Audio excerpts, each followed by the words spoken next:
No ar, mais um Resenha de Bandeja, sua mesa de bar sobre o basquetebol do São Paulo, promovida pelo Arremesso Tricolor, a sua fonte de informações sobre a bola laranja São Paulina. Eu sou o Diego Marcondes, mais uma vez no comando do programa aqui no Resenha Tricolor, no canal do Resenha Tricolor no YouTube, hoje para falar sobre o mês de março, que ainda não acabou, mas já tivemos muitos jogos do São Paulo nessa primeira e segunda metade do mês de março, porém, BCLA está aí, comentamos no último episódio nossa expectativa para a BCLA. São Paulo terminou a primeira fase com a melhor campanha da competição, líder invicto, 6 vitórias em 6 jogos, venceu todos os jogos no Brasil, na Argentina, no Uruguai, que no final das contas não valeu de muita coisa, né? A gente vai explicar por que disso no programa de hoje, além de também comentar sobre algumas partidas do NBB, Tricolor Paulista que jogou antes da parada para o fim de semana das estrelas, teve o jogo das estrelas, Caboclo no torneio de enterradas, Marquinhos dominando no time Brasil, no NBB Brasil.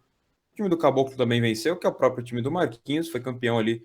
Um jogo das estrelas um pouco mais apagado do que o comum, mas tivemos essa parada para o jogo das estrelas. Porém, ainda tem muita coisa para acontecer nesse mês, viu? Tem clássico, tem jogo vindo por aí, e a gente vai comentar sobre isso aqui no episódio do Resenha de Bandeja. Para isso, tem a companhia do nosso querido Danilo Amaral, Danilão, do Ligados no SPFC Basquete, mais uma vez presente aqui no Resenha de Bandeja. Danilão, boa noite, deixa seu destaque inicial. São Paulo invicto no mês de março, né? São muitas vitórias, a gente já está até ficando mal acostumado, né, Danilão?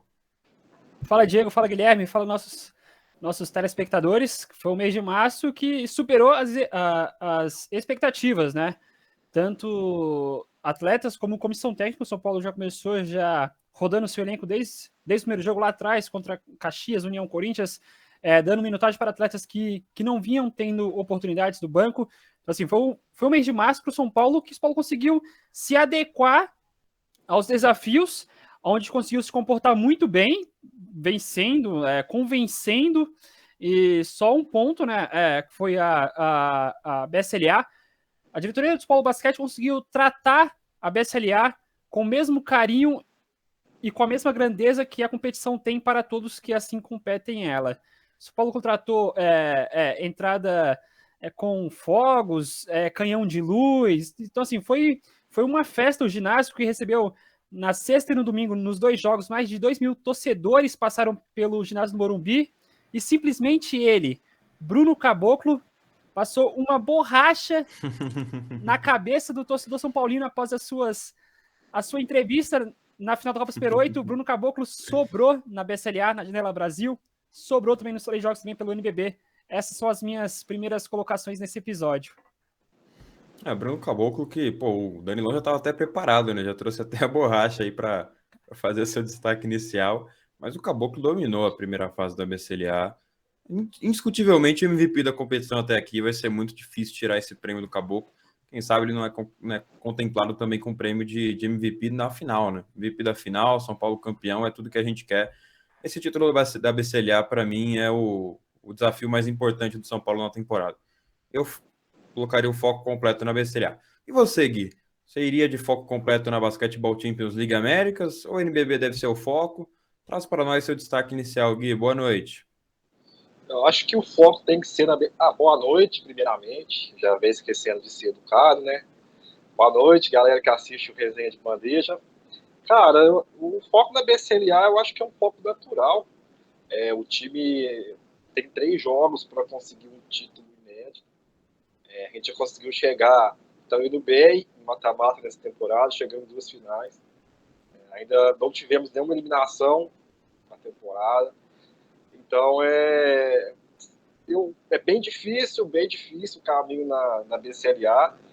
Também pelas escolhas que foram feitas, não achei correto a janela ser no Rio, o Final 8, né, ser no Rio. Mas a gente sabe como que funciona os bastidores do basquete, e o time que fez 6 vitórias em 6 jogos, infelizmente, além de 0 vantagem, se chegar a uma possível semifinal, que o confronto quarto de final já vai ser muito difícil, a gente pode jogar um jogo exatamente fora de casa, semifinal. Então, tá tudo bem, quarto de final, campo neutro para os dois, mas semifinal, se passar Flamengo, quem pegar vai estar pegando um fora de casa, e a gente fez a melhor campanha, não acho justo. E teve esse jogo das estrelas aí, que eu achei que o MVP tinha sido o Marquinhos, eu achei que ele foi mais decisivo, tanto na semifinal como na final. Mas, enfim, eu mesmo que pedi aqui não, né, no podcast, tanto que o Lucas Mariano fosse o MVP ano passado, eu acho que o justo pelo justo fosse que o Marquinhos ganhasse pelo fator decisivo. Mas, né, é importante ressaltar principalmente todas as vitórias que São Paulo conquistou no mês de março. Ainda temos mais, acho que se não me engano, 2 jogos esse mês para fechar. 3 jogos. Para fechar 100%. Um clássico, que só pelo nome já é importante. A gente pode perder qualquer jogo, menos esse. E vamos lá, vamos ver o que vai virar essa fase final. Eu espero que o São Paulo consiga ir igual está indo até o momento todas as competições de mata-mata. Eu dei uma risadinha sem graça agora que você lembrou da questão do MVP do Lucas Mariano. Eu batia forte, batia forte na tecla de defender o Jorginho MVP na última temporada, né? Passado. Agora falando do presente, São Paulo, 6 vitórias na BCLA. Para contextualizar o pessoal sobre as falas do Gui, já temos chave definida, adversário definido, local definido, local do final 8 da BCLA definido. Quartas de final, o Tricolor Paulista vai enfrentar o Real Estelí. Vamos comentar, vai ter um bloco específico sobre a BCLA, onde a gente vai analisar uma possível semifinal, uma possível final também, mas analisando primeiro, né, em foco principal, o Real Estelí, adversário do Tricolor Paulista, na sua primeira partida nessa empreitada rumo à final da BCLA. Real Estelí, que para mim é uma das principais equipes da BCLA, teve alguns pontos ali no grupo A que a gente vai discutir durante o programa de hoje, mas é um adversário muito duro, talvez o mais duro de toda a BCLA para se enfrentar já numas quartas de final. Apesar que o Flamengo, né, que está na mesma chave de São Paulo, vai encarar o Minas. Então já é complicado nesse quesito, porque a gente tem na mesma chave 4 dos últimos 4 semifinalistas. São 4 semifinalistas da última edição da BCLA na mesma chave. Pode complicar tanto para o São Paulo, quanto para o Real Estelí, quanto para o Flamengo, quanto para o Minas. Quem sai um pouco na vantagem é o Flamengo, né, que vai ter o mando de quadra contra o Minas, vai ter um mando de quadra em uma eventual semifinal, caso classifique, uma eventual final também vai ter um mando de quadra. O que pode parecer injusto, mas a gente vai debater isso ao longo do programa. Fora isso, temos NBB. O NBB não parou, como já adiantou o Gui, São Paulo está invicto no mês de março. No Morumbi são 15 vitórias seguidas, 15 vitórias consecutivas já, maior marca do São Paulo na história. Apesar da gente estar ali na quarta colocação, amargando, né, uma quarta colocação, o Tricolor Paulista tinha basquete para buscar uma terceira ou segunda, porém uma quarta colocação é muito importante para, né, se manter no G4, conquistar uma vaga direta para as quartas de final. Acho que o foco do NBB tem que ser esse, se manter entre os 4 primeiros colocados. Bauru está na cola, o Unifacisa está na cola também, então é sempre importante manter essa consistência. O Tricolor tem mantido no mês de março, né? Começou com 2 duelos que haviam sido difíceis fora de casa. O Tricolor Paulista perdeu para o União Corinthians quando jogou no Rio Grande do Sul, sofreu para vencer o Caxias, porém agora no Morumbi foi totalmente o contrário, né? O Tricolor Paulista venceu o Caxias com muita tranquilidade, 93-53 no placar, 40 pontos, não tem nem o que comentar sobre esse jogo. São Paulo foi dominante desde o primeiro período, teve muita tranquilidade para bater o Caxias, diferente de como foi lá no Rio Grande do Sul, fora de casa, no primeiro turno. Aqui no Morumbi recebeu os gaúchos, venceu com tranquilidade. No jogo seguinte, 2 dias depois, o Tricolor Paulista enfrentou o União Corinthians, mais uma vitória com tranquilidade, 98-71, mais um jogo dominante, mais um jogo onde o São Paulo conseguiu rodar melhor suas peças, o Bruno Mortari conseguiu descansar seus atletas, porque o mês de março, como a gente alertou no último episódio, seria difícil, São Paulo teria que fazer jogos muito bons nessas 3 primeiras partidas da janela de março para ter uma tranquilidade maior nas partidas de extrema importância, né? Como a BCLA, como o Clássico, como o Minas no fim do mês. Então foi muito bom ter começado esse mês de março com uma intensidade muito alta em jogos contra o União Corinthians, contra Caxias e contra o Paulistano. O último jogo antes da BCLA, São Paulo teve mais dificuldade, venceu por somente 80-71, mas foi um jogo onde o Paulistano não ameaçou vencer o Tricolor Paulista. Sofremos, a vantagem foi de somente 9 pontos, mas o São Paulo conseguiu se manter à frente do placar durante todo esse período.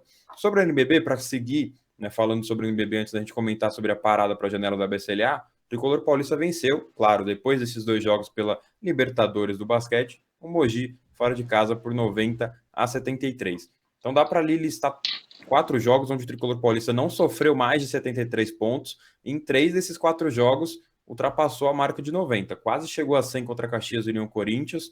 Contra o Mogi agora foi 90 pontos. Ataque funcionando, defesa funcionando também. Gui, o que falar sobre esse mês de março do São Paulo no NBB? Está conseguindo cumprir o papel. É o dever do São Paulo vencer esses jogos para ter uma tranquilidade maior na tabela, né? Eu acho que o São Paulo foi bem consistente nesse tempo que a gente ficou sem gravar no NBB. Foram 4 jogos, 4 vitórias. Não tem muito o que falar de ponto negativo. O time foi muito bem defensivamente. E dentro de casa ele vem fazendo o papel que se espera do São Paulo. Eu acho que está até melhor do que eu esperava. Por exemplo, o Caboclo ainda não foi derrotado no Morumbi no campeonato. Então eu acho que o time completo do São Paulo, o time completo do São Paulo e do Morumbi vai guerrear contra qualquer time. Foi importante frisar esse retrospecto de 15 jogos. Perdemos 2 jogos no começo. Eu tenho certeza que se você tivéssemos completo, tinha sido encerrado. Flamengo, é difícil falar. Eu acho que pelas circunstâncias daquele jogo, acho que o São Paulo perderia, naturalmente. Mas assim, seria uma derrota em casa, no campeonato como o NBB, acho que está bem dentro da média, até acima da média. Contra o Mogi, né, que foi o último jogo, eu só tenho um ponto a não elogiar, que eu acho que falta bastidor para poder sacramentar essa minha opinião, mas eu acho que o Elinho não pode ficar no banco de São Paulo em nenhum momento, só na rotação. Para mim o Elinho é titular, o time sempre roda melhor com ele. Tá voltando de lesão, né? Tá naquelas, já tá há bastante tempo já no elenco, teve ali até convocação para a seleção, mas eu acho que se justifica um pouco por conta disso, imagino. O Benes fez um jogaço contra o Nacional, mas não é a média dele, porque mesmo com esse jogo que ele fez contra o Nacional, um jogo da frente parecia que não tinha acontecido nada, e ele nem uma confiança a mais ele ganhou para poder jogar contra o Mogi, porque a partida que ele fez contra o Nacional, assim, que a gente vai falar depois, foi incrível, nem parecia o Benes. O Benes está sendo assim, né? Ou mais ou menos, né? O Benes que a gente espera nunca parece aquele Benes que vai entregar 15 pontos ali pro jogo, e é o que ele sempre foi, né? Mas eu acho que o São Paulo, a obrigação do São Paulo é ficar em quarto, por vários motivos, principalmente de tabela, né? Evitar essa oitava de final, poder chegar mais inteiro, igual o próprio Martins fala, né? Ficar entre os 4 para poder depois, no enfrentamento, poder jogar de igual para igual com os 3 primeiros. Esse é o objetivo do São Paulo. Vamos enfrentar, provavelmente, o caminho de semifinal com o Franca ali, mas é assunto para a gente pensar lá na frente, né, só. Eu tô olhando aqui para o outro lado da tela, que eu tô conferindo os destaques do jogo, dos 4 jogos pelo NBB nesse mês, para trazer para o pessoal. E o Caboclo foi completamente dominante. Venceu, foi o cestinho da partida contra o União Corinthians, contra o Caxias, também fez ótimos jogos contra o Paulistano e contra o Mogi. Eu lembro que no Paulistano ele e o Tairone dominaram grande parte da partida. Foram 2 peças cruciais nessa vitória do São Paulo, a mais difícil no mês até o momento. Porém, contra a Mogi, contra o União Corinthians, contra a Caxias, o Caboclo dominou. Tem se mostrado um jogador muito eficiente no NBB também, que era uma das nossas preocupações, né, dele não. O Caboclo sempre foi, né, nesses 4 primeiros jogos da BCLA, dominante. Agora mais 2 vezes também na janela aqui em São Paulo, janela do Brasil da BCLA. Porém, no NBB ele tem conseguido manter uma consistência muito alta. E digo até que, nesse momento de 2022, é o principal jogador de São Paulo nas 2 competições. Concorda? Concordo, ele conseguiu virar a chave após aquelas entrevistas dele polêmica na final da Copa Super 8. O Caboclo conseguiu virar a chave e parece que tá jogando mais leve, mais concentrado, parece que ele conseguiu se adaptar mais ao basquete nacional e ele tá conseguindo jogar com mais leveza, disputando rebotes, tá conseguindo agregar mais para o time, só não na pontuação, mas também em outros quesitos. E eu pontuo isso como essa alavanca dele também, o apoio da torcida que vem aumentando cada vez mais a cada jogo mais. Então, assim, batemos recorde de torcida no ano de 2022, com mais de 1.200 torcedores no duelo da BSLA contra o 15. Então, assim, tá sendo uma atmosfera bacana do Caboclo em quadra, a torcida apoiando, e ele vem conseguindo retribuir isso de forma sequencial e forma linear, sem muito sobe e desce. Ele vem mostrando outros quesitos diferentes do seu jogo que ele não tinha conseguido ainda. Então, em 2022, ele vem puxando essa fila. Claro, né, não pode se esquecer ao lado também do Tyrone e também do Marquinhos, mas é um início de 2022 bastante de brilhar os olhos do Bruno Caboclo após a sua chegada no São Paulo em meados de agosto de 2021. Eu arrisco dizer que esse é o auge do Caboclo no São Paulo. Até é difícil comentar sobre isso, porque ele foi bem no Paulista. Não chegou ao nível que ele está hoje, eu imagino, por isso que eu coloco essa fase do Caboclo como o auge dele no São Paulo, mas sim por conta da consistência, né? O Danilo citou uma forma bem didática de explicar, né? Colocando numa tabelinha, o Caboclo tinha muito altos e baixos no NBB. Na BCLA é indiscutível. Acho que não vale nem a pena a gente falar aqui, já MVP, pô, tem mais de 33 de eficiência na BCLA, completamente absurdo. Só a nível de comparação, no NBB ele tem 19,7, que já é um número muito alto de eficiência. Não é um número baixo, 19 é um número muito alto, quase 20 de eficiência, já é muito alto para os padrões do nível do basquete nacional. Agora, 33 na BCLA torna qualquer debate sobre o Caboclo contestável, não tem nem o que comentar. Porém, no NBB, ele está numa crescente muito boa, está buscando ali ser um dos MVPs da temporada. Eu acho que o Lucas Mariano ainda está um pouco acima, mas tanto o Caboclo quanto o Marquinhos podem chegar ainda no decorrer da temporada aí nesse prêmio de MVP. Tem 17,5 pontos de média no NBB, 8 rebotes, eficiência quase 20. Então é muito importante essa crescente do Caboclo. Claro, num mês que o São Paulo teve mais tranquilidade. O principal duelo, claro, vai ser contra o Minas, porém, acho que o mais importante, como o Gui já ressaltou, é vencer o Corinthians, né, no dia 26. A gente pode perder para qualquer time, mas perder o tabu contra o Corinthians é algo que vai doer bastante. Já são 9 jogos e 9 vitórias no Majestoso. Creio que sobre o NBB tá ok. A gente vai fazer até algo mais detalhado nos próximos episódios, mas agora realmente o foco é falar sobre a BCLA. Temos essa iniciação sobre o NBB, Tricolor Paulista segue na 4ª colocação, está buscando uma terceira, mas eu acho que o foco é realmente manter essa 4ª posição. Olhando no espelho, né, no retrovisor, tem Bauru e tem Unifacisa tentando cavar esse 4º lugar, e o São Paulo, com vitórias importantes, tem se mantido nessa posição. Agora vamos para a BCLA. Vou até passar uma pergunta importante para o Gui. Estava indignado no Twitter aí esses dias, foi até no perfil da BCLA comentar que era uma vergonha a sede ter ido para o Rio de Janeiro. Mas, Gui, São Paulo fez a melhor campanha. 6 vitórias em 6 jogos. A gente estava na expectativa de que o Bruno Mortari fosse rodar um pouco mais o time nesses 2 duelos finais. Aconteceu. São Paulo venceu o Quinça, claro, com uma rotação bem parecida com o que tem apresentado durante todo o ano de 2022, com o Caboclo, com o Marquinhos, todo mundo tendo sua minutagem. O Chamel, na versão BCLA, também está muito bem nessa temporada. Eu creio que está devendo um pouco no NBB, mas na BCLA também é um reserva, um sexto homem contestável. Porém, contra o Nacional, né, quando já tinha tudo definido, o Nacional já tinha perdido, já estava eliminado, o Quinça já tinha sido classificado, São Paulo conseguiu preservar o Marquinhos, né, poupou o Marquinhos para essa partida, e ainda assim conseguiu sua melhor marca em pontos na temporada. Na temporada não, perdão, no ano de 2022, né, que foram 101 pontos contra o Nacional. O que você tem a dizer sobre esses 2 jogos, antes da gente comentar sobre o futuro, sobre as questões da BCLA, questão burocrática e tudo mais? Vamos falar sobre as partidas do São Paulo na janela do Brasil. Venceu o Quinça com tranquilidade, talvez o jogo mais tranquilo de todos. A gente teve muita tranquilidade contra o Quinça nas 3 janelas, mas pelo que o Quinça buscava, a gente esperava uma dificuldade maior. 95-73, placar muito alto pelo que a gente esperava. Expectativa e realidade, São Paulo conseguiu cumprir bem o papel. Contra o Nacional, um time fraco, a gente já tinha expectativa de vitória, mas o São Paulo foi muito bem, 101-81. O que falar sobre esses 2 jogos, Gui? Cara, eu acho que foi acima da minha expectativa.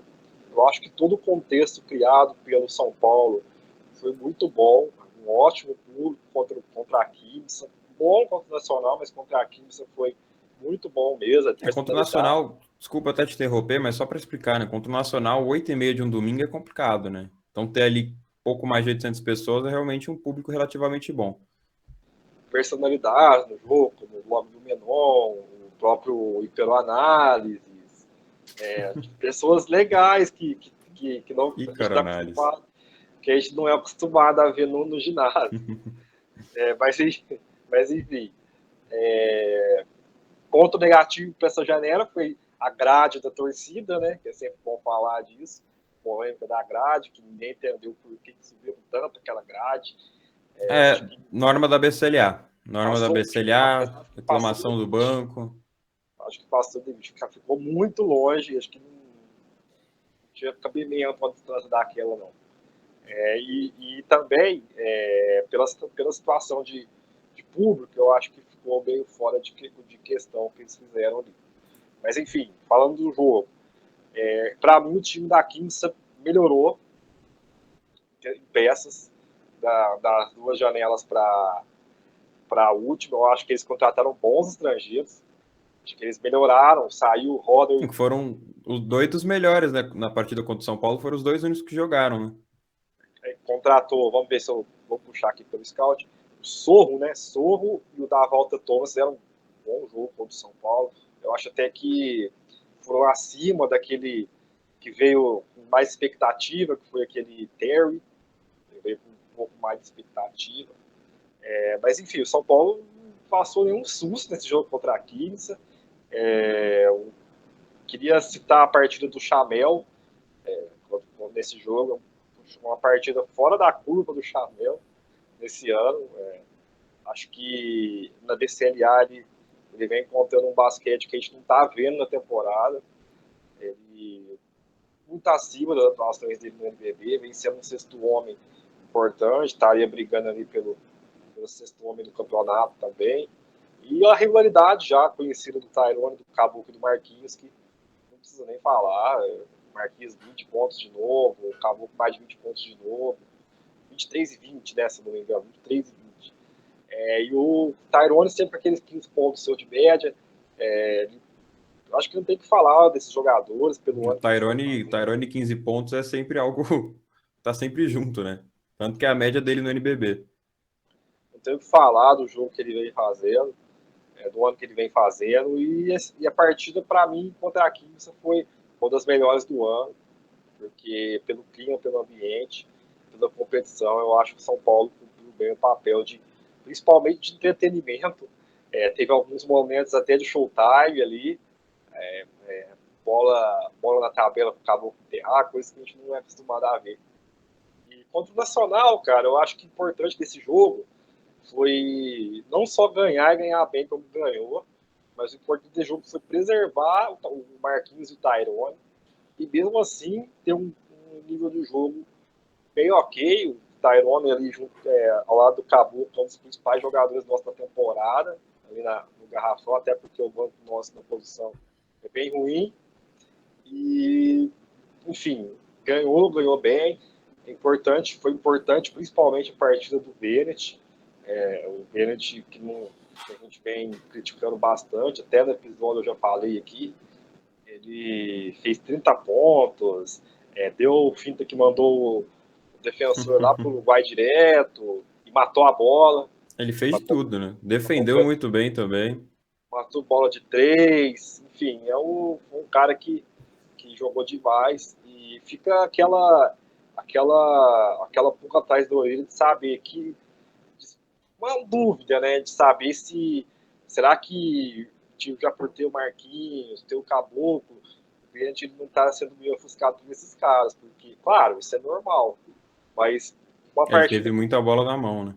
uma partida que o Caboclo, que o Marquinhos não jogou, reservado por dores, o cliente foi lá e arrebentou. Eu vejo coisa parecida com o Scala em Franca. Se você pegar a média do Scala, é uma grande média, mas se você for puxar o recorte do jogo que ele jogou com os meninos, que foi lá no Super 8, no jogo do Covid, ele anota 30 pontos com a bola na mão. Então, para mim, pode ser que esteja acontecendo isso com o Pênalti ali no São Paulo. Pode ser um dos motivos da má fase que a gente fala para ele. E no time nacional, queria dar uma dar uma ideia aí que esse jogador, esse Morrison, podia cair muito bem aqui na próxima temporada. É um baita de um jogador, um cara que tem muita facilidade no arremesso, de média distância, de longa distância. Eu acho que num time que cabe 4 estrangeiros, eu acho que seria uma aposta bem legal, até porque... Mas ele deve ter valorizado muito, né? O cestinho da BCLA. Tudo bem, jogou 3 partidas, mas tem quase 30 de média. Até porque eu não imagino que a Liga Uruguaia consegue competir financeiramente com o NBB. Nem o time, acho muito difícil. Acho que um jogador que o scout nosso já não é muito daquelas coisas, né? Acho que um jogador que apareceu na nossa frente, que podia ser uma ideia boa, de podia não deixar ir para o fascista, né? Na próxima temporada, que o scout deles é bem melhor do que eu gosto. Mas enfim, janela, ótima janela, não tem o que falar, 6 jogos, 6 vitórias, São Paulo, o melhor time da BCLA até o momento. Queria destacar uma coisa do jogo contra o Quinça. A gente fala, claro, sobre a pontuação ofensiva do Tyrone, 15 pontos, normal, né? Já é a média dele na temporada. Porém, foram 8 assistências para o Tyrone. Um jogador da posição 5 dá 8 assistências.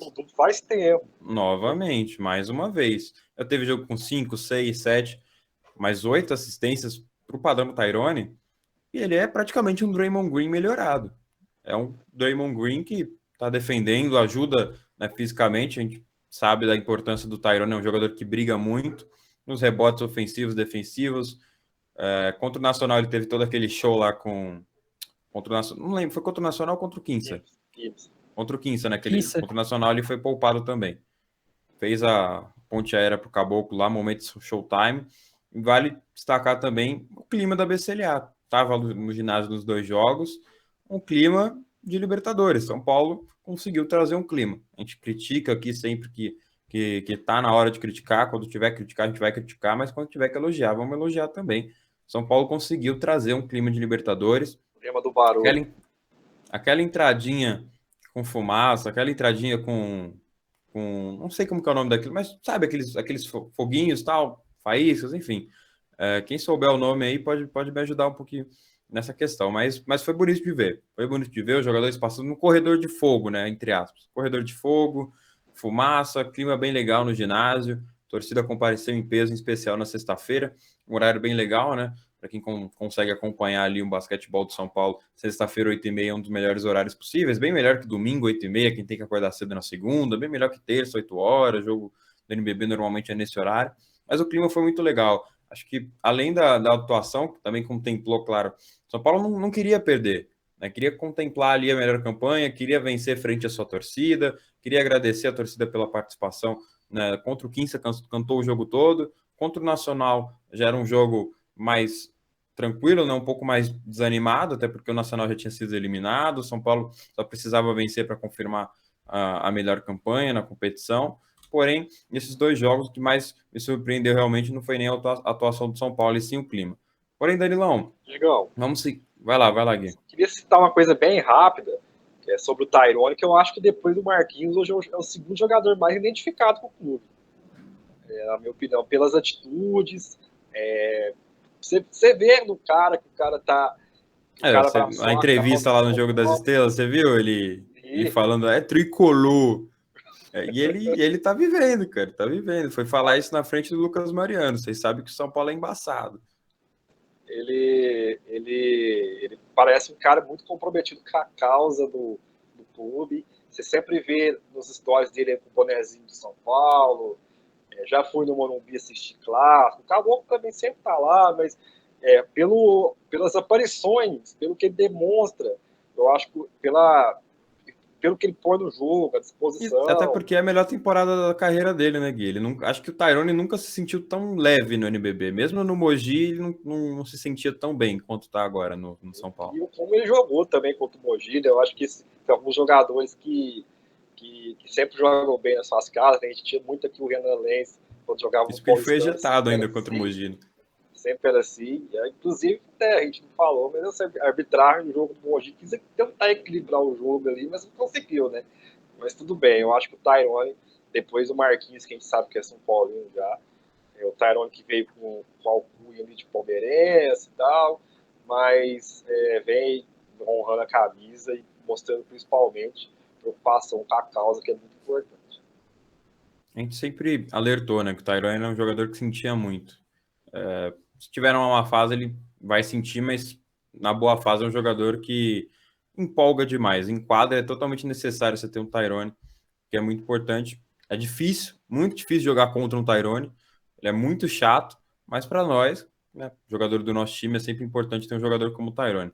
Danilão, para a gente preencher, né, todas as lacunas desses dois jogos, antes da gente falar do Final 8, vamos falar também sobre atuações individuais. O Gui já deu seus destaques, agora eu quero saber a sua opinião, Danilão. Bruno Caboclo, indiscutível, não tem que falar. Dá para até comentar um pouco por cima, mas contra o Nacional foram 30 pontos e 16 rebotes, uma atuação, talvez a melhor atuação de um jogador de São Paulo na temporada. O Caboclo já tinha feito 30 pontos na própria BCLA, mas 30 pontos e 16 rebotes, totalizando em 43 de eficiência, é uma atuação para lá de especial. Melhor jogador da BCLA, indiscutivelmente. O Cestinha, né, o jogador com mais pontos totais, melhor em rebotes, melhor em eficiência, líder em tocos, tem mais de 4 tocos de média, que também é muito surpreendente. Além da atuação do Caboclo, também destacar a atuação do Cordeiro Bennett, como o Gui já disse, 30 pontos, foi abraçado pelo Marquinhos, foi aplaudido, saiu do ginásio ovacionado, todo o banco do São Paulo, os jogadores também que estavam em quadra, muito felizes com a atuação do Bennett, né? Dava para perceber que ele estava merecendo uma atuação daquelas, estava tentando, mas não conseguia.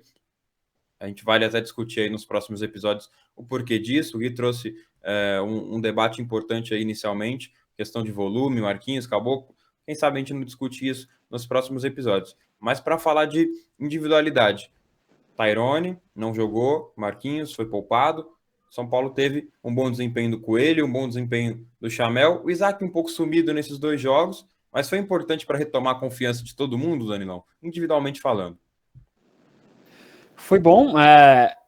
Eu listo também, após listar Caboclo, Tyrone, Cordeiro Bennett, Marquinhos, eu listo também o Elinho. Ele é um cara de poucos minutos, mas o que ele entrega de assistências e visão de jogo. E assim, quem assistiu esses jogos contra o Nacional ou o Quinça, cara, é absurdo jogando o Elinho e Caboclo na área. Cara, é showtime puro. O Elinho ali rapidamente consegue achar um passe para o Caboclo e rapidamente os dois se entendem, né? Mostra esse entrosamento e é só o Elinho dar um passe para o Caboclo que ele já resolve uma cesta.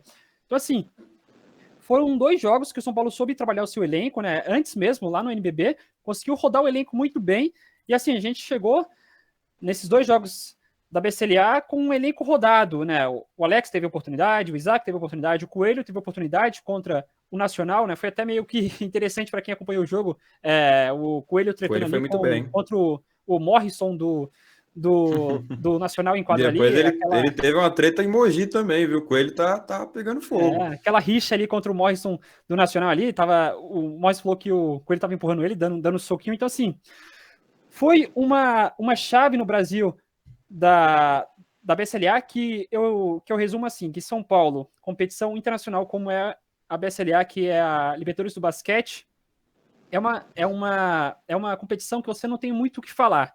Você vive, você joga ela. O São Paulo conseguiu trazer isso muito bem, conseguiu neutralizar as equipes a qual pisaram no ginásio Morumbi e assim confrontaram contra o São Paulo. E isso foi muito bom, que o São Paulo conseguiu expor o seu produto e exportar para a América do Sul, Central e do Norte, que o São Paulo existe, que hoje para os gringos, São Paulo é um grande potencial de crescimento para liderar e também conquistar a BCLA, só não nessa temporada, ou então nas próximas, com outras oportunidades, com outras exibições. Mas foi aqui uma participação do São Paulo muito boa, né? Todo mundo teve oportunidade. Essa exibição do Bennett com 30 pontos, para ele foi fenomenal, para ele se reerguer, e agora a gente está na fase final da temporada, né? E agora que ele precisa mostrar o basquete dele. Um ponto muito interessante também foi o Chamel, né? O Chamel que vinha muito inconsistente contra o 15, ele foi dominante logo no primeiro quarto, né? Puxando a pontuação, liderando a equipe, o Marquinhos também pontuando, chamando a torcida. Então, assim, foi um clima muito interessante para quem pôde comparecer no ginásio muito bem contra o Nacional também, né? Queria falar sobre isso depois também. foram 2 jogos do Chamel, assim, com ótima exibição. Ele conseguiu coordenar a equipe, conseguiu puxar a pontuação, conseguiu ser um cara muito intenso, né?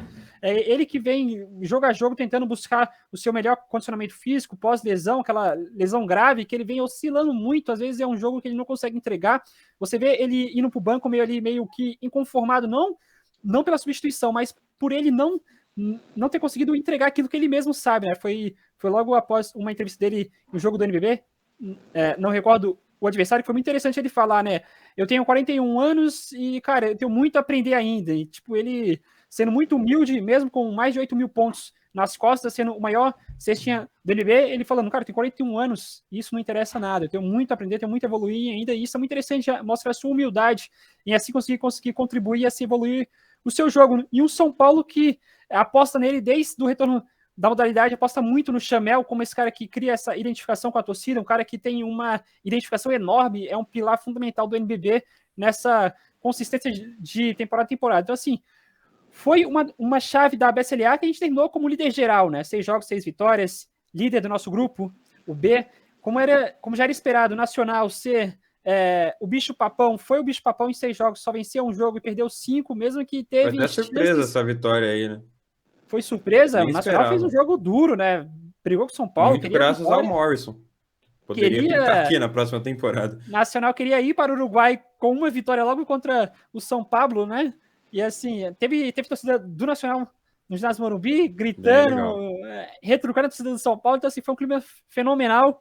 E a gente terminou, cara, com o melhor ataque da BSLA, segunda melhor defesa. Assim, são números, cara, surpreendentes de um time que a gente não esperava tudo isso na BSLA. Com certeza, até porque a expectativa inicial era de adversários difíceis. No Nacional era, claro, o adversário mais tranquilo, não tinha um bom desempenho na Liga Uruguai, uma liga que não tem até um nível técnico tão alto, e a gente descobriu que a Liga Argentina também não, né? Porque o Quinça era o líder até certo momento da Liga Argentina, foi campeão da Copa Super 20, se eu não me engano é Super 20, né, o nome da Copa. Mas enfim, foi campeão da Supercopa lá na Argentina, um torneio importante, e tomou baile para o São Paulo nos 3 jogos da janela. Nas 3 janelas, né? Nos 3 jogos em cada janela. Tomou baile na Argentina, tomou baile no Uruguai, tomou baile no Brasil. Jogos incrivelmente fáceis, surpreendentemente fáceis também. Contra o Nacional também o Quinça chegou a perder, mas pode beliscar até uma vaga aí na semifinal, quem sabe uma final, porque pegou um lado tranquilo da chave. Aproveitando esse ponto, antes da gente chegar... Vai lá, Gui. Só queria falar sobre o Chamel, cara. Eu acho que ele... Eu fiquei com uma impressão dele no jogo contra o Nacional que ele cansou, cara. Ele não... Como o Marquinhos... Ele jogou 31 minutos, pô. Como o Marquinhos não jogou, eu acho que ele pegou um protagonismo ali dentro da quadra que ele não tá acostumado na temporada. Acho que a bola nunca ficou tanto na mão dele assim, né, nesse ano. E no final do jogo ele começou a errar lance bobo, bandeja livre, airball na bola de 3. Ele deu um airball na bandeja, né? Eu acho que ele deu uma cansada, eu acho que 30 minutos pro Chamel já seja um pouco pesado. Vem jogando, se eu não me engano, 21, 22 no NBB. E outra coisa, só para finalizar, gostei de São Paulo ter jogado de tricolor no ginásio do Morumbi. Eu acho que pode ser uma ideia a se pensar para mais jogos. Eu acho o uniforme 2 muito bonito. E no Morumbi eu acho que mais bonito do que o 1, na minha opinião. Eu prefiro o 1 no futebol e o 2 no basquete. Eu não consigo entender essa minha preferência, mas eu acho o 2 no basquete muito lindo, cara. Caiu muito bem na jogada no Morumbi, primeira vez esse ano, o uniforme 2. E quem não assistiu o jogo, quiser ver como ficou o uniforme 2, só dá uma olhada lá no Instagram do Arremesso Tricolor, @arremesso_SPFC, porque nossos fotógrafos mandam sempre muito bem. Porém, Gui, um ponto que eu queria ressaltar, aproveitando sua fala sobre o Chamel. Ele deu um airball no arremesso de 3, foi o airball mais especial da carreira do Chamel. Por quê? Porque nesse airball, o Igor Andrade, do Sub-16, que já esteve aqui no Resenha de Bandeja, já foi entrevistado por nós, já fez história com São Paulo, fez mais um, né? Escreveu mais um capítulo na história do Tricolor Paulista, agora na BCLA. Danilão, eu vou chamar você para falar sobre o Igor Andrade. O que o Igor fez de tão especial na BCLA, Danilão? Cara, ele foi o atleta mais novo a pontuar na Basketball Champions League das Américas, né? O Igor que, após o airball, como você pontuou, do Chamel, o Igor logo abaixo do garrafão, pegou a bola ali e rapidamente mandou 2 pontos para a cesta, que se tornou na história aí o atleta mais jovem, mais novo a pontuar. Foram 16 anos, 10 meses e 10 dias a partir ali do momento em que o Igor fez os 2 primeiros pontos dele na BCLA, os 2 pontos mais jovens da Basketball Champions League Américas. Vale a gente destacar e parabenizar o Igor, que vai ter uma temporada aí a mais no Sub-18 do Tricolor Paulista, já fazendo essa integração no profissional. A gente já trouxe o Igor aqui, já falamos sobre Cauã, sobre Henrique. Vamos falar também sobre a base nesse episódio. Temos um destaque importante, vai ficar para o final, mas vale destacar e parabenizar o Igor por essa conquista. Não é todo dia que o São Paulo marca ali seu nome na história. A base do tricolor paulista, tanto no futebol masculino, feminino e no basquete, marcando história, né? Fazendo história, escrevendo capítulos na história, independente da modalidade. Agora vamos partir para o que mais interessa, porque o pessoal está aqui para descobrir o que a gente vai enfrentar na BCLA, como que é o desafio, quais que serão os desafios do São Paulo a partir de agora na Libertadores do basquete. Mas antes de eu comentar e explicar como vai funcionar o Final 8, eu quero deixar claro aqui uma opinião minha. Eu acho muito estranho uma equipe fazer 6 jogos em 3 janelas, 3 países diferentes. São 6 jogos em 3 países diferentes na primeira fase. São 3 a 4 meses de primeira fase de BCLA para chegar num Final Four e jogar e decidir tudo em 3 jogos em 5 dias, numa sede. Para mim não faz sentido algum. Já não fez sentido a escolha da sede, na minha opinião. Eu entendo e sei por que isso aconteceu, mas não faz sentido. Porém, o que menos faz sentido ainda, o que faz menos sentido ainda, melhor dizendo, é o fato das equipes terem que jogar 6 jogos, brigarem pela vaga, né? Algumas já conquistaram a vaga na segunda janela, mas brigarem até a terceira janela, viajar por 3 países diferentes, em 3 meses, 3 a 4 meses, preenchendo o calendário, uma data que poderia ser muito melhor usada, para chegar no Final Four, que é realmente a fase que importa, decidir quartas em jogo único, no dia seguinte, semifinal em jogo único, e depois, 2 dias depois, final em jogo único. Para mim não faz sentido nenhum. É o que eu mais tenho a bater nesse regulamento da BCLA.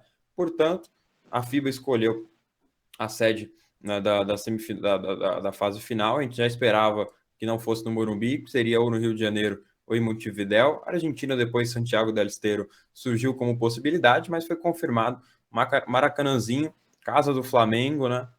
Vai sediar esses jogos da BCLA. Todos os jogos serão no Maracanãzinho, horários distintos. São Paulo deve jogar as quartas de final às 2h15 da tarde. Deve bater um pouco também na FIBA para tentar mudar esse horário, porque imagina, no Rio de Janeiro, às 2h15 da tarde, jogando num sol de 40 graus, por mais que o ginásio esteja fechado, vai estar um calor desafio a torcida tricolor, a maioria não vai conseguir ver esse jogo. Um horário, quarta-feira, 2h15 da tarde, é um horário que complica um pouco o proletariado, né? O trabalhador brasileiro sofre um pouco com esse horário. Mas você sofre mais sem ver do que... porque vai ser um duelo importante contra o Real Estelí. Real Estelí, que é o atual vice-campeão da temporada, da última temporada da BCLA, melhor dizendo.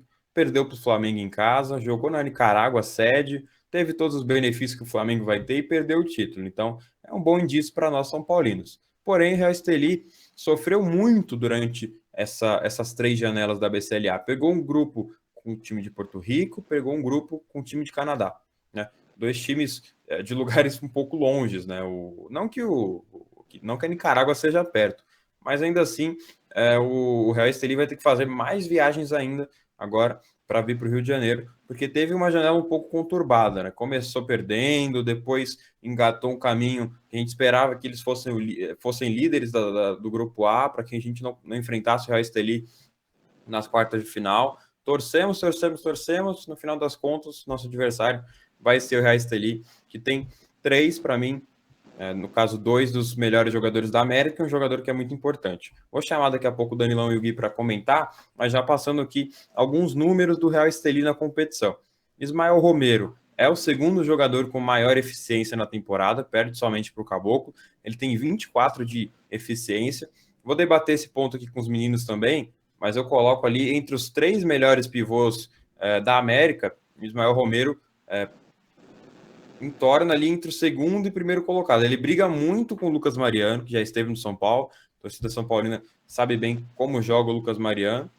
Mas eu acredito que o Ismael Romero briga tranquilamente com o Lucas Mariano para descobrir ali, para saber quem é realmente o melhor pivô da América. Ele teve 21,3 pontos de média. Para um pivô é uma média muito alta. Para um pivô também que só joga em sua maioria lá dentro, né? Não é um jogador que abre tanto quanto o Lucão, mas foram 21,3 pontos de média e 10 rebotes, que é o que mais me assusta. O que mais me assusta é realmente esse número de rebotes. São Paulo foi o líder em pontos, foi o líder em assistências, mas novamente sofreu os rebotes na BCLA. Não foi diferente na competição internacional. Além do Ismael Romero, Gesiel de Jesus foi o destaque do Real Estelí na última temporada da BCLA, tá de volta, perdeu parte da pré-temporada, na pré-temporada entre aspas, porque se a gente for explicar toda essa confusão das equipes do Grupo A, a gente vai demorar um pouco mais para comentar essa questão da BCLA. Mas a janela, no caso da Nicarágua, é totalmente diferente. E pode ser até um empecilho para o São Paulo, porque o São Paulo não pode se reforçar para as quartas de final da BCLA. O Real Estelí pode. Busca ainda, inclusive, recebi informações, vi no Twitter, vou até conferir depois para dar a fonte certinha para vocês, a gente vai compartilhar lá no Twitter do Arremesso Tricolor, mas fontes da Nicarágua indicam que o Real Estelí busca mais um estrangeiro para a fase final. Então é uma vantagem que eles têm por conta da janela, né? Hemisfério Norte, toda essa questão de mercado, é um calendário totalmente diferente. Tiveram desvantagens durante toda essa campanha na BCLA, mas tiveram vantagens também, podem ter vantagens aí para as quartas de final. Fora o Gesiel de Jesus, Javier Morrica também é um jogador que teve muita importância no vice-campeonato do ano passado, pode incomodar o São Paulo, principalmente porque é um jogador de garrafão, assim como o Ismael Romero, acho que vai ser uma batalha muito importante ali, Caboclo, Romero, Morrica e Tairone, vão ser jogadores que vão atrapalhar muito essa empreitada do Tricolor Paulista iniciando nas quartas de final.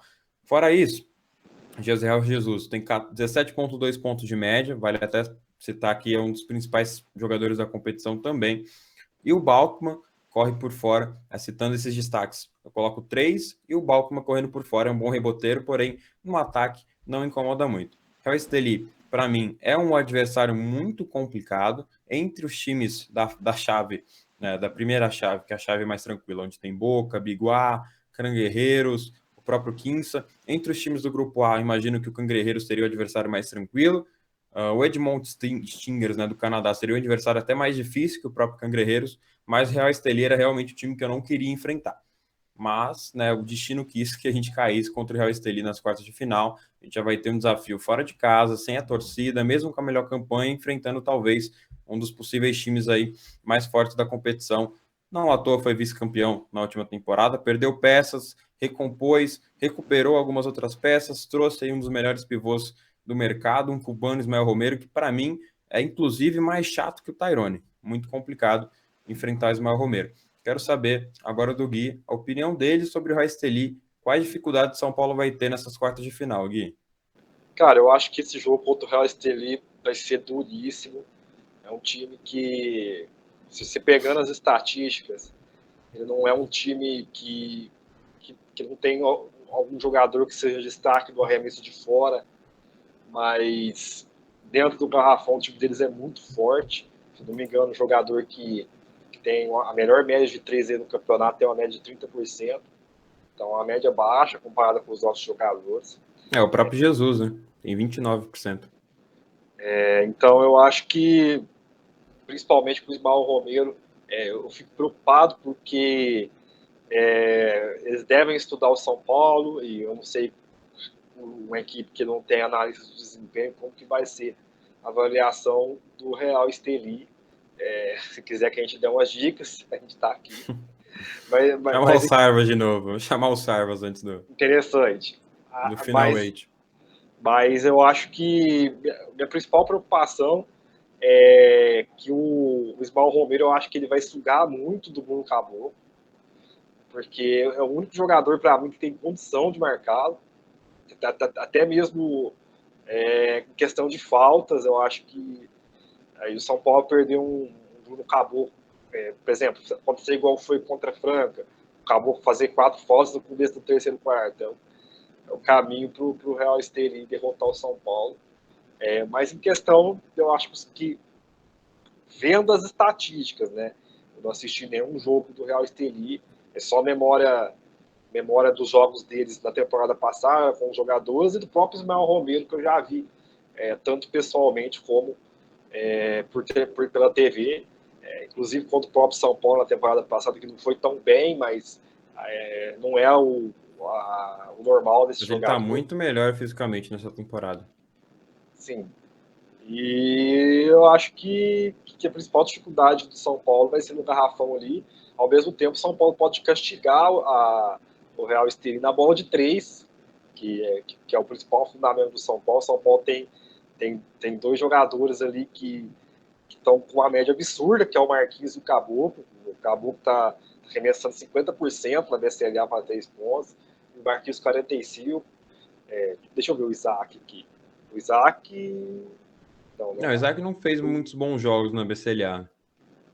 Então até difícil a Irone comentar. tá com 43,5 também na bola de 3 da BCLA. Então, Chamel também, né? É que o Chamel tem um volume muito mais alto, né? Mas é um aproveitamento bem melhor do que se for comparar com o aproveitamento do Real Estelí, né?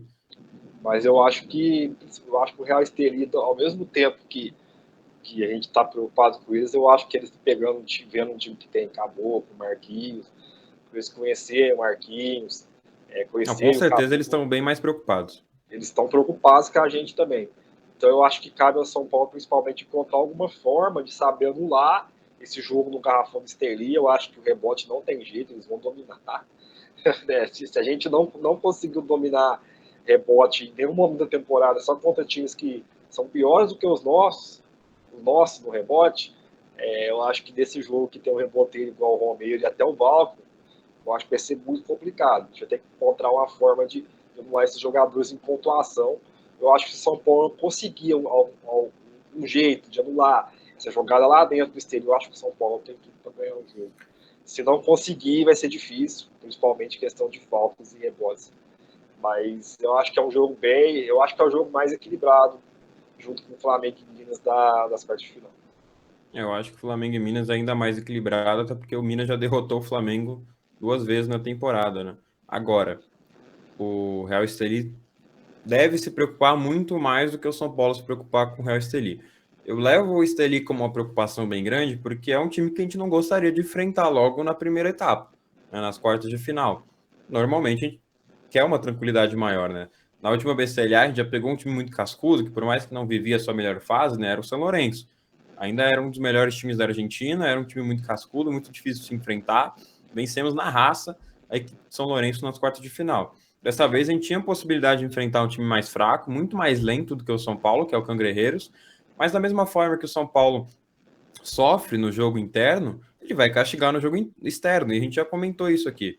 Quando a gente trouxe o Sarvas, isso foi até pauta do nosso programa em determinado momento. Da mesma forma que o São Paulo pode sofrer com o Romero nos rebotes, o Real Estelí é a segunda melhor equipe da competição em rebotes. Eles vão sofrer com os pivôs móveis. Sim, o São Paulo é muito mais leve do que o Real Estelí. Eles têm um pivô pesado, só que a gente não pode dar a oportunidade de dar o jogo físico para eles. A gente não pode deixar o Real Estelí dominar o jogo físico. A gente tem que entrar no jogo ditando o nosso ritmo. Se a gente chegar em um momento em que o Real Estelí vai ditar o ritmo deles, como foi a questão do Flamengo lá, por mais que o Caboclo tivesse jogado, como você citou no programa de hoje, se o Caboclo tivesse jogado, acho que não mudaria muita coisa, porque o Flamengo conseguiu ditar o ritmo deles.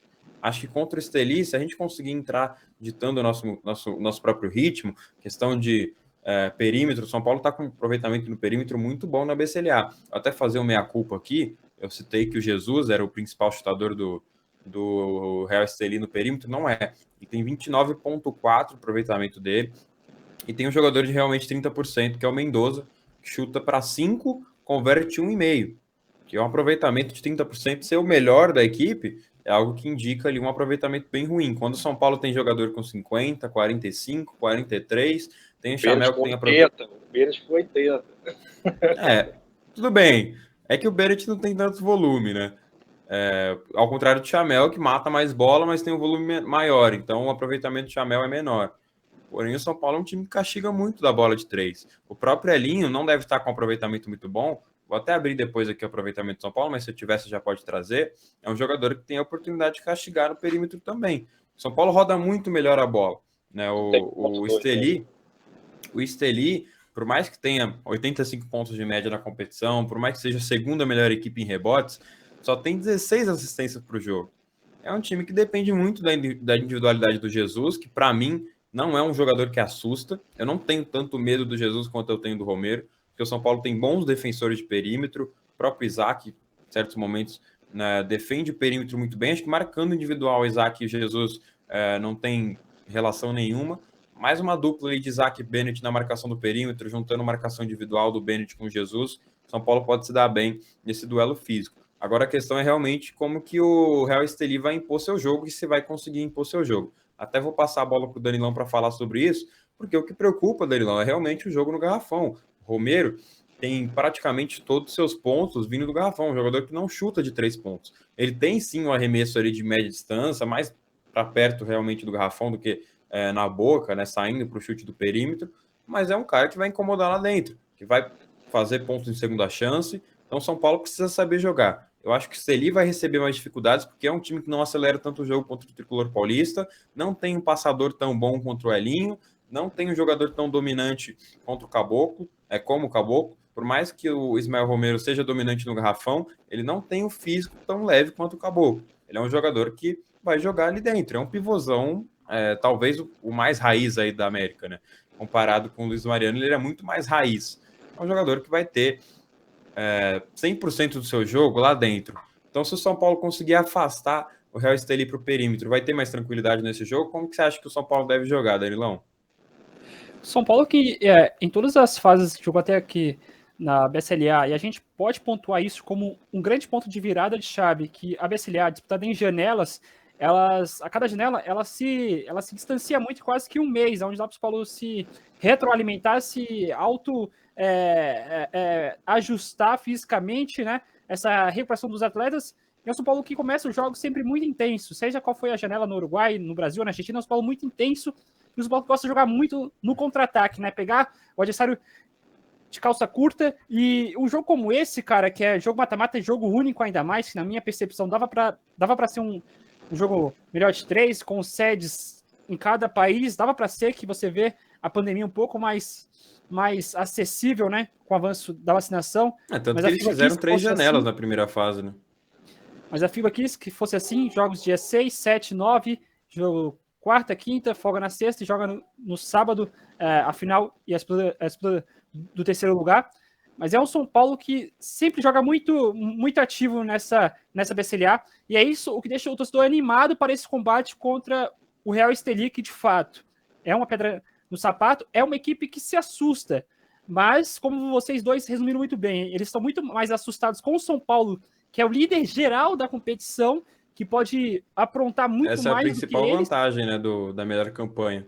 Melhor campanha geral, melhor ataque, segunda melhor defesa, então assim, são dados e números concretos e tangíveis para todos conseguirem numerar. É o São Paulo que vai pegar o Real Estelí, além da sua compatibilidade, né, muito, muito consistente fisicamente ali na defesa, vai pegar um Real Estelí que vai bater de frente com o São Paulo, que vai tentar, de todas as formas, desequilibrar emocionalmente o São Paulo, fazendo faltas, picotando o jogo, deixando o jogo mais aberto para ambas as partes, e aí que o São Paulo não pode cair na deles nessas picuinhas para a gente não conseguir perder logo o psicológico muito cedo para a gente conseguir se sobressair. Mas eu vejo o São Paulo contra o Real Estelí total favorito por esses números que foi na fase classificatória, e além de ser um jogo difícil que vai ser, eu estou muito confiante em uma classificação para a semifinal. O São Paulo que tem a vantagem do perímetro, tem a vantagem também da melhor campanha, acho que chega melhor psicologicamente também do que o Real Estelí, porque o Estelí teve uma campanha muito fraca na primeira fase, né, sofreu na primeira janela, perdeu os 2 jogos e perdeu o último jogo, que seria o jogo determinante para a liderança, né? No Canadá foi derrotado pelo Edmond Chingers por 88-79, ficou com uma campanha de 3 vitórias e 3 derrotas, venceu no empate triplo de saldo de pontos, conseguiu ter o regulamento a seu favor e conseguiu se classificar para o Final 8, mas já trazendo os números desse jogo, do jogo contra o Edmond Chingers, né, donos da casa na última janela, o Gui pontuou muito bem. O Real Estelí foi totalmente dominado no perímetro. O Chingers, que é um time muito mais físico, né, em questão de atleticismo mesmo, não no jogo dentro do garrafão, no jogo interno, como o Real Estelí gosta de jogar. Mas o Real Estelí não tem um jogadores com tanto atleticismo quanto o próprio São Paulo tem, na questão do Bennett, que quando está numa boa fase, é um jogador que tem muita explosão para infiltrar no garrafão, quando realmente é o Bennett que a gente conhece, como foi contra o Nacional, um jogador dominante na infiltração, que tem muito atleticismo para passar e ultrapassar os jogadores, o Real Estelí vai ter muita dificuldade, como teve contra os Stingers. Foram 40% de aproveitamento do perímetro para o time do Canadá, 14 de 35, enquanto o Estelí só teve 6 de 25, 24% somente nos arremessos de 3 pontos. O Jesus foi muito mal nessa partida, foi muito bem marcado. Acho que até se o São Paulo conseguir fazer um scout dessa partida para levar em consideração a questão do Jesus, vai sair muito bem, porque o Stingers taticamente jogou muito bem aplicado essa partida contra o Estelí. Acho que o São Paulo tem que levar como exemplo essa derrota, por mais que o Jesus não tenha jogado bem, por mais que o Ismael Romero tenha feito ali seu jogo básico, né, 22 pontos e 12 rebotes, por mais que o Mojica tenha feito 18 pontos, a defesa do Estelí já deu para ver que é um problema e São Paulo pode usar isso a seu favor. Tem alguma coisa mais para falar, Gui? Vi que você estava querendo falar. Eu acho importante pontuar também que o Estelí classificou, mas é importante frisar que eles jogaram 2 janelas em casa, foi o único time que conseguiu isso na BCLA. Eu acho que esse ponto, gerou até um desequilíbrio no grupo. Inclusive, só se classificaram por isso, né? Porque a segunda janela, as que eles venceram 2 partidas, não era para ser em casa, né? Era para ser no Porto Rico. Eu acho que os 2 times que jogaram a chave levaram um prejuízo aí, principalmente o Camarejeiros, que não teve nenhuma janela em casa, mas eu acho que, olhando o desempenho do Stingers na janela em casa, pode ser que no campo neutro ele pudesse conseguir mais uma vitória e ter se classificado. Tudo no campo do Si, mas é importante frisar que de todos os dias da BSLA foi o único que jogou 2 janelas em casa. Com certeza, essa questão que a gente está batendo na tecla dos 3 pontos vai ser fundamental, porque o Real Estelí praticamente é nulo. Vai ter o Mojica, que vai matar pelo menos uma bolinha para o jogo, isso é certeza. Jesus também, o Jesus é um Fuller melhorado. Para quem acompanha o basquete nacional, conhece o Zoom Fuller do Corinthians, o Jesus precisa de muito volume. Mas ele é um jogador muito melhor que o Fuller, pelo menos na minha visão. Tanto que lá no Fuerza Regia, no México, ele teve vantagem. Né? O Fuller não conseguiu se encaixar na janela mexicana. Já o Jesus jogou bem, depois voltou para o Estelí. Porém, tem a mesma habilidade, porém tem uma eficiência maior, digamos. Não é um jogador que me assusta tanto. Para mim, é mais um peladeiro melhorado, sei lá, junção de Fuller com Murídio, vamos jogar por alto aqui. Mas ainda assim é um jogador que assusta. Meu maior medo é realmente com o Ismael Romero, porque mesmo jogando mal, né, o Real Estelí na partida contra os Stingers, Romero fez 22-12.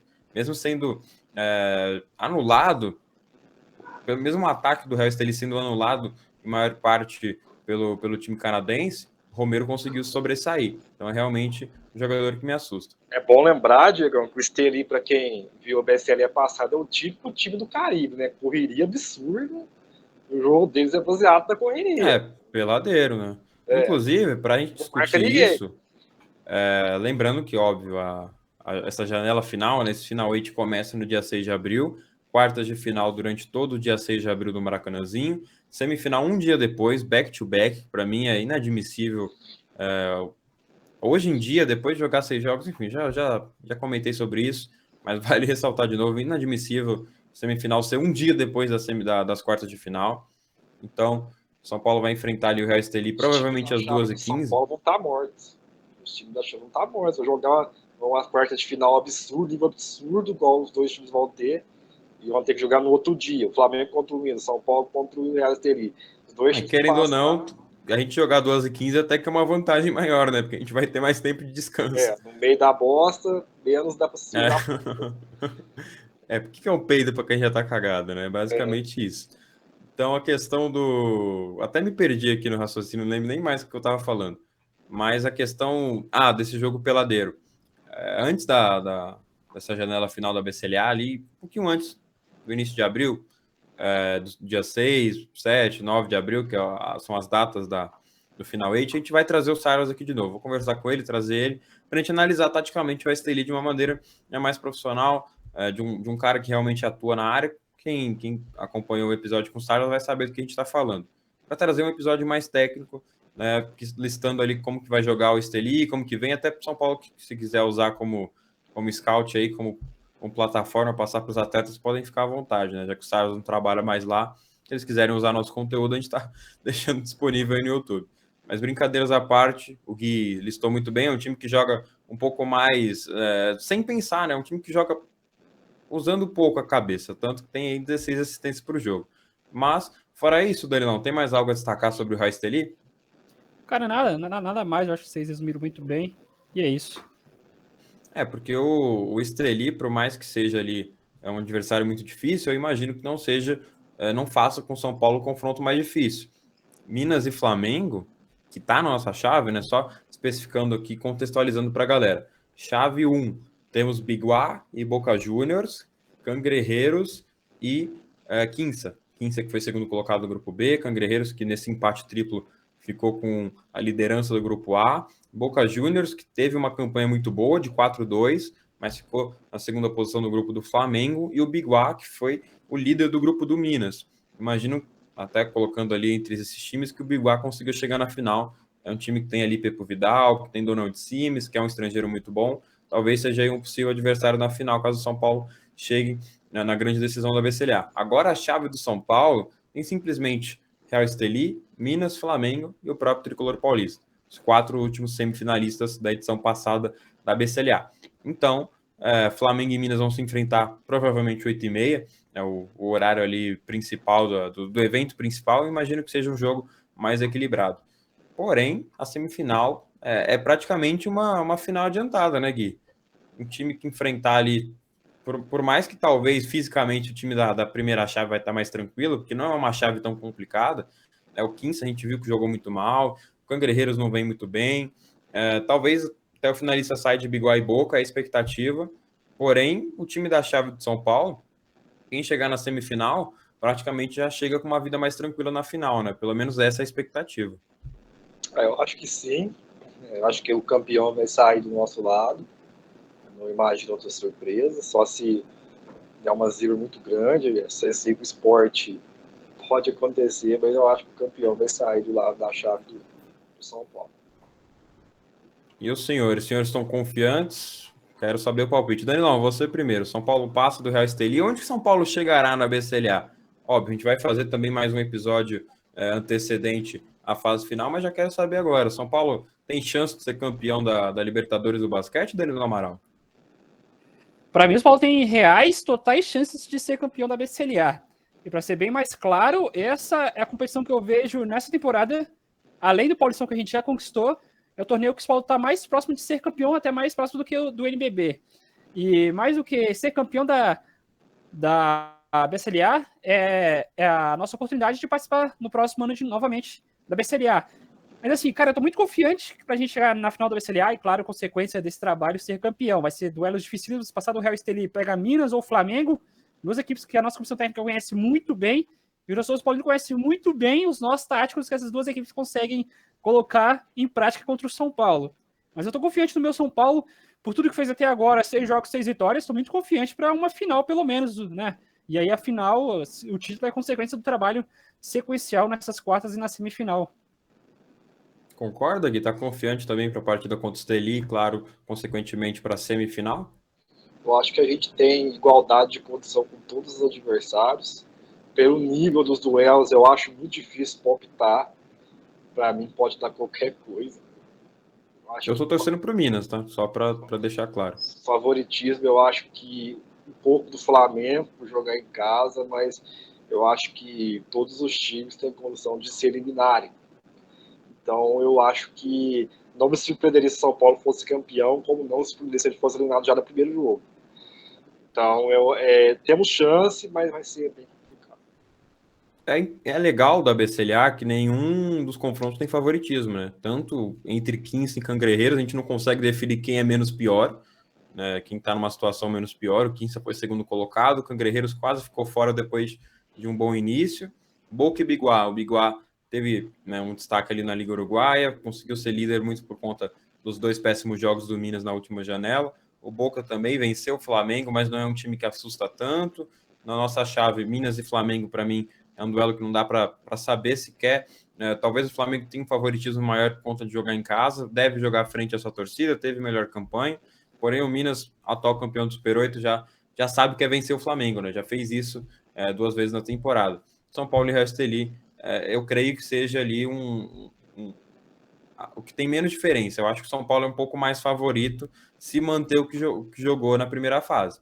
Se entrar jogando da mesma forma que jogou os 6 primeiros jogos, ou de uma maneira um pouco menor ou maior, facilmente vai se classificar. Eu coloco o São Paulo como favorito, eu acho que vai ter tranquilidade contra o Estelí. Meu real medo é porque a gente nunca quer enfrentar um Real Estelí num jogo único. É um time que pode castigar. O jogo único sempre é perigoso. Em 3 jogos, eu acho que o Estelí já não teria capacidade de vencer o São Paulo. Em 5, menos ainda. Mas um jogo único contra um time atual vice-campeão muito cascudo, é complicado de se enfrentar. Mas eu ainda acho que o São Paulo vai ter uma tranquilidade até maior do que a gente espera. Né? Porque eu fui com uma expectativa um pouco mais negativa na primeira fase, né, para os jogos contra o 15, eu achei que a gente ia pelo menos perder um dos 3 jogos. Contra o Nacional eu esperava 3 vitórias, mas contra o 15 eu imaginava uma derrota nesses 3 jogos. Não aconteceu. Então espero que agora siga as minhas expectativas, né? Que São Paulo vença tranquilamente a equipe do Real Estelí, que possa chegar numa final, eventualmente ser campeão, né? Fruto do trabalho, como já adiantou o nosso grande Danilo Amaral. Como eu falei anteriormente, vamos trazer aqui, claro, mais um episódio para falar sobre a BCLA. A gente não vai alongar tanto nesse, por mais que a gente já tenha comentado sobre o Real Estelí, é mais para introduzir e contextualizar nosso fã, né, quem acompanha o Resenha de Bandeja, ficar contextualizado sobre tudo que está acontecendo na Libertadores do basquete. Ademais, já comentamos sobre o NBB, já comentamos sobre a BCLA, agora vale até um destaque final antes de eu me despedir do Guilherme e do Danilo. Vale destacar aqui sobre a base Made Morumbi, né, que já voltou as ações, as atuações da base Morumbi nesse mês de março. Para quem quiser acompanhar a base Made Morumbi, eu recomendo o canal do YouTube do Arremesso Tricolor. A gente já começou as transmissões, teve jogo do Sub-15 sendo transmitido, um novo formato, tem formato de entrevistas. A gente está com muito conteúdo legal preparado para esse ano de 2022. Já trouxe o Sub-15 no último fim de semana. A gente vai ter Sub-16, Sub-18, muitos jogos da base. O Gui tá dando risada aí, eu não faço ideia do porquê. Mas quem quiser, eu recomendo acompanhar aí o canal do YouTube do Arremesso Tricolor, acompanhar todas as informações no Twitter e no nosso Instagram, porque tem jogador made in Morumbi, e você que está dando risada, imagino que seja por conta da felicidade de ter um jogador made in Morumbi no Sub-18 da Seleção Brasileira de Basquete. Eu imagino que seja por isso. O São Paulo teve Elinho, teve Caboclo, Marquinhos, que já fez história na seleção principal, mas o Tricolor Paulista também tem integrante agora na Seleção Brasileira de Basquete Sub-18, que vai disputar o Sul-Americano na Venezuela, em Caracas, na Venezuela, durante esses próximos 5 dias, né, durante o dia 21 a 26 de março. O Brasil é total favorito para esse Sul-Americano. A Copa América Sub-18 vai ser realmente um torneio mais complicado. Porém, o Henrico, o Gui segue dando risada, ele tá dando risada até agora. Ele tá muito feliz com essa informação. Essa notícia tá alegrando muito o dia do Gui. O Henrico, que é foi o pivô principal do São Paulo, junto com o Cauã Raimundo, na conquista do título do Sub-16, inclusive foi registrado pelo Arremesso Tricolor no YouTube, para quem quiser acompanhar, só seguir lá novamente, fazendo o jabazinho. O Henrico foi convocado, o Henrico e o Vitinho foram convocados, mas o Henrico foi confirmado pelo técnico Vitor Galvani na lista final. É o único representante do São Paulo entre os 12 confirmados para o torneio Sub-18, então é muito importante ter um jogador made in Morumbi, né, nessa lista, nesse campeonato que é realmente importante para o Henrico, que é um jogador de 17 anos, é um pivô de 2,5 m. Acho que o Henrico não chega nem até 17 ainda, não lembro se ele já fez 17. Não, é um 16, jogador da geração 2005. Segue com 16 anos o Henrico. E ser convocado para o torneio Sub-18 é realmente uma conquista. Gui, agora eu tô curioso, Gui, qual o motivo da risada? Conta pra gente. Tá muito feliz com a convocação do Henrique? Não tem nada a ver com basquete, não, gente. Não tem nada a ver. Isso é só uma piada. Traz a informação aí pro pessoal. Então, eu tô com o Twitter aberto aqui, cara, e eu tô vendo aqui uma foto do Roger Guedes com o prêmio do craque do jogo. Aí o cara comentou... Ele tá calvo? Assim, o cara comentou, tá parecendo um supla. Tá mesmo. Vale a informação, né? Resenha de bandeja também é cultura. Tem alguém no São Paulo que parece supla? Acho que não, né? A gente já contextualizar isso com basquete, acho que não tem ninguém, né, que pareça com supla. Ninguém loiro. No máximo o Alex Dória. Quem sabe quando ele ficar um pouco mais velho não fica parecido aí com supla. É um bom palpite. Mas bom, agora a gente já sabe o motivo da risada do Gui. misturada a felicidade de ter o Henrique na seleção sub-18. Danilão, para a gente finalizar, qual a importância de ter um jogador... O irmão da Sasha, né? O irmão da Sasha. Beleza, Gui. Danilão, qual a importância de ter um jogador made in Morumbi com 16 anos chegando ali no sub-18 para disputar a posição entre os titulares? Pode ser até titular nesse quinteto do Vitor Galvani, é um dos principais pivôs do país, né, entre os convocados para o sub-18. Ele mais um, são somente 2 pivôs convocados pelo Galvani, então o Henrique pode sim conquistar uma titularidade, mesmo com 16 anos, se colocando como estrela do sub-18 do Brasil. Qual a importância disso para a base de São Paulo, Danilão? É uma importância gigantesca, né? Só um adendo aqui, trazendo um dado aqui interessante, né? Nos últimos sul-americanos, sub-14, 16 e 18, nos 3 sul-americanos, o São Paulo teve 3 representantes nos 3 sul-americanos. No sub-14, lá atrás, em 2019, a gente teve o armador Júlio César. No último sul-americano, sub-16, disputado no México, a gente teve o Igor Andrade. E agora o sul-americano sub-18, disputado na Venezuela. O Henrico, bem destacado também, teve o Cauã também, junto com o Igor, no sul-americano sub-16. Então, cada sul-americano, 14, 16, 18, Paulo tem sempre representante. E a importância de ter o Henrico convocado para a base do São Paulo é muito gigantesca, porque é um atleta que chegou lá atrás, com 11, 12 anos, que o coordenador técnico da base do São Paulo chegou até a mencionar no nosso podcast da Arremesso Tricolor, que ele chegou no Morumbi para jogar futsal, mas rapidamente foi captado para testes ali, treinos livres para o basquete, rapidamente trocou a sua modalidade de atuação. E para a base do São Paulo é muito importante, porque você vai criando casca, né, para você conseguir captar novos atletas e tendo atletas de referência até para quem mesmo disputa com o Henrique na mesma categoria. Que o senhor Henrique chegou, você também com muita dedicação, trabalho diário, se abnegando de diversas atividades que competem com a sua integridade física e também foco no basquete, você vai conseguir chegar e também traçar voos maiores, só dependendo de você. Mas isso mostra a força, né, e o trabalho diário, né, aquele trabalho cansativo, extra-quadra, em off, que quase que ninguém vê e também dá valor, dando resultado para o Henrico, que já é integrado ao profissional, alguns jogos é relacionado, outros não, vice-versa, mas é extremamente importante para a base do São Paulo ter um atleta main de Morumbi convocado, mostrando a força do projeto, um trabalho muito consolidado na base, que vai cada vez mais sendo colhido, né? Aquilo que foi plantado lá atrás com o Henrico, quando teve 11, 12 anos, hoje com 16, indo para 17, mostrando resultado e defendendo a seleção brasileira. Com certeza, com certeza. O Henrico, que é um dos pivôs mais versáteis da categoria dele, tem muito a evoluir ainda, tanto que com 16 anos já está chegando na seleção brasileira para disputar um torneio de uma categoria que ele também ainda não estreou, né? Vai estrear no dia 30 de março, com transmissão do Arremesso Tricolor. Só acompanhar o nosso YouTube, trazendo tudo sobre a base do São Paulo de forma multimídia, né? Tanto no Instagram, tanto no Twitter, quanto no YouTube do Arremesso Tricolor. Bom, já comentamos sobre NBB, comentamos sobre BCLA, introduzimos, né, tudo que aconteceu na Libertadores do basquete, contextualizamos o torcedor São Paulino que está curioso para entender como funciona a Basketball Champions League Américas nessa fase final. Óbvio, alertando novamente, vamos trazer mais informações ao longo dos próximos episódios, porém, acho que já foi o suficiente para tentar contextualizar todo mundo. Tem dúvidas, são muitas dúvidas, inclusive, sobre a BCLA. Eu não imaginava que o pessoal não entendia muito bem o formato, então a gente já está trazendo aqui tudo bem detalhadinho para o pessoal entender. Agora, Gui, deixa o seu destaque final, agradeço novamente a sua participação, chegando ao fim de mais um episódio do Resenha de Bandeja. Muito obrigado, até a próxima, Gui, valeu. Meu destaque final vai para o senhor Bruno Caboclo, que, como você bem frisou, assumiu o protagonismo do basquete do São Paulo nesse ano. Eu acho que vem atuando até melhor do que o Marquinhos. Claro, o Marquinhos gigante ainda, para você pegar as médias. Mas o Caboclo, nesse momento da temporada, ele assumiu o protagonismo que era esperado dele. E essa dupla Caboclo e Marquinhos, eu acho que pode levar a gente num lugar bem grande nesse ano.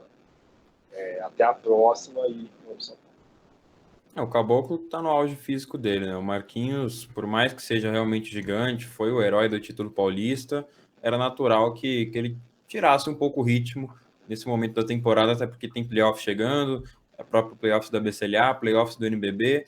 O Caboclo não, o Caboclo já está no auge físico dele, tanto que jogou 40 minutos contra o Nacional, enquanto o Marquinhos foi poupado, né? Danilão, muito obrigado também pela sua participação, agradeço novamente pela presença aqui no Resenha de Bandeja. Agora é sua vez de deixar seu destaque final. Danilão, muito obrigado e até a próxima. Valeu! Destaque final aí que a gente está na reta do NBB, reta final da fase regular, são 6 jogos para terminar a fase regular. Gente dentro do G4 se mantendo, isso é o que se espera, vaga direta para as quartas de final, sem precisar disputar as oitavas de final. Agora a gente pega agora o Pato Basquete, quarta-feira agora, dia 23 de março, às 19h30, na casa do Pato Basquete. Esse jogo, certamente, o Paulo vai ser aquele mistão, dando mais minutagem ainda para atletas do banco ainda, dando essa rodagem, porque, claro, sábado a gente enfrenta o Corinthians, sábado, dia 26 de março, às 16h10, no ginásio do Morumbi, e após enfrentar o Corinthians, a gente pega o Minas, e após o Minas a gente já entra no mês de abril aí, que é os últimos 3 jogos da fase regular do NBB, e, claro, os 3 jogos aí que vale muito para a nossa história aí, que é a disputa da BSLA aí, que sem dúvidas nenhuma vai ser grandes jogos, o Paulo vai conseguir se sobressair e campeão. Por isso, hoje à noite é isso, Diego. Esperamos que essa reta final de março aí, com mais 3 jogos, Pato, Corinthians e Minas, possa ser com 3 vitórias e a gente possa manter a nossa boa fase aí dentro e fora de quadras aí, com a comissão técnica do São Paulo rodando o elenco, o São Paulo conseguindo manter a mesma regularidade, claro, com algumas oscilações, que isso faz parte do jogo coletivo, mas é isso, é o São Paulo que vem surpreendendo e conseguindo voltar ao seu potencial físico, técnico e tático que surpreendeu todos, que foi na final do Campeonato Paulista, voltando agora após alguns jogos que faltou um pouco de empenho e também coletividade. O Paulo vai retornando à sua boa fase no início da temporada. É isso. Obrigadão, Danilo. Agradeço mais uma vez a participação dos senhores, do Guilherme e do Danilão, em mais um episódio do Resenha de Bandeja. Como bem ressaltado pelo Danilão, teremos mais um jogo em casa nesse mês de março. Ainda estamos invicto no mês de março, no terceiro mês de 2022. 3 jogos para manter essa invencibilidade. Em casa são 15 vitórias consecutivas. Queremos a 16ª, a 10ª vitória em Majestosos, né? Foram 9 clássicos até agora, 9 vencidos pelo Tricolor Paulista. A expectativa é de festa no dia 26. Então, quem está acompanhando o Resenha de Bandeja, caiu aqui por acaso, já acompanha, é fã do programa, amigo recomendou, chegou aqui até essa parte, está sabendo que dia 26 tem clássico? Compareça ao ginásio do Morumbi. Provavelmente entrada gratuita, vamos trazer todas as informações nas redes sociais do Arremesso Tricolor, mas compareça, busque comparecer, chama um amigo, chama a família para lotar. É o clima de um Majestoso, é um clima de festa, é o clima de vencer o Corinthians mais uma vez, manter a tradição e manter o tabu, conquistando ali a 10ª vitória no 10º Majestoso no NBB e também no Campeonato Paulista, né, que entra nessa conta. Bom, agradeço também a todos que estiveram conosco em mais um episódio do Resenha de Bandeja. Vamos voltar em breve, no mês de abril, para trazer tudo sobre a BCLA e também para citar um dos meses mais importantes, né? Abril é o mês de definição do NBB, como ressaltou o Danilão. Maio é o mês de finalização dos playoffs. Então a gente tem ali mais 2 meses muito importantes para a história do basquetebol são paulino. Podemos ter títulos? Podemos. Queremos muito esse título da BCLA, do próprio NBB também.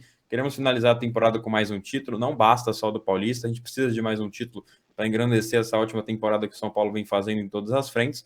Então, a gente vai trazer todas as informações a partir de abril, porém ainda temos mais 3 jogos para finalizar o mês de março. Dia 23 agora contra o Pato, dia 26 contra o Corinthians e no dia 31 contra o Minas. Quem quiser acompanhar o basquete são paulino, fique sempre ligado no Arremesso Tricolor. No Instagram, estamos lá como @arremessospfc, inclusive batemos a marca de 4.000 seguidores no Instagram. Queria agradecer a todo mundo que acompanha o nosso trabalho por lá. No Twitter, estamos quase próximo dos 8.000, Arremesso SPFC também. No YouTube, estamos também próximos ali de 1.200 inscritos. Arremesso Tricolor é o nosso canal no YouTube, trazendo tudo sobre a base de São Paulo. E quem quiser também acompanhar a gente em outras plataformas, estamos ali no Spotify. O conteúdo está realmente aqui, mas quem sabe a gente não volta aí trazendo outros conteúdos diferentes no Spotify em formato de podcast. Por mais que não seja como está sendo aqui, a gente está pensando em trazer novamente alguns conteúdos a mais, talvez, sobre a base de São Paulo. Estamos discutindo isso. Fiquem ligados que ainda vai ter muita novidade nesse começo de ano, nessa primeira metade do ano de 2022 no Arremesso Tricolor. Muito obrigado a todos mais uma vez. Até a próxima. Tchau, tchau. E vamos São Paulo.